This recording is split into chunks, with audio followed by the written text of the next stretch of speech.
Welcome to Cooking with Granny in Mama Soul Kitchen. Today we're going over our peach cobbler for two, everybody. It's about what the juice you put into your cobbler that makes it pop. You understand what I'm saying? That goes with butter, cinnamon, sugar, a little bit of brown sugar, and some vanilla, everybody. And a hint of lemon extract as well. That just makes it pop. It's about the flavors. Now we're doing it for two. We're putting it inside of a bread loaf pan. This is going to be just enough for the two of us for two servings, and that is it. This was around our Valentine's Day special that we had going on.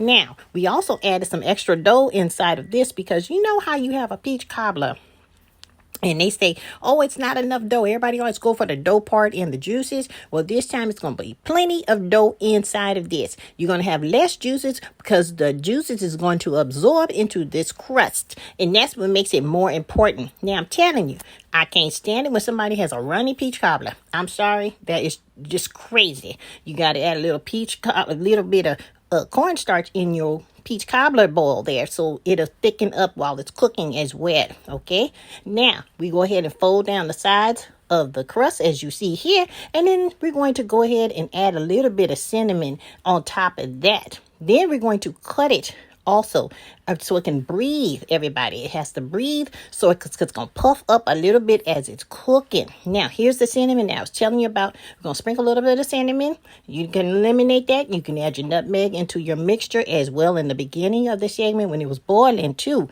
That's what we use. We use cinnamon and nutmeg. That's what makes it pop. It has flavor, okay? You can add a little bit of sugar on top if you want to. And then we let it go ahead and we have it baking for 35 minutes on 375. And look at that. Isn't that beautiful, everybody?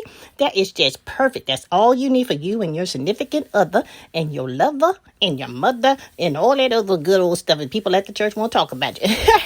But anyway, this is for you and your lovers. Remember, this is a personal peach cobbler just for you and your significant other. And then look at that. You can add on some whipped cream, some ice cream, some a la mode, whatever you want to do, or just eat it like this. Now, you don't see juices swimming all in this plate. That's because all of the succulent juices is inside of that crust. See the bottom there? That's the flavor. That's the flavor that we're looking for, everybody. If you want to know more, order our book, Just Desserts Child, on Amazon.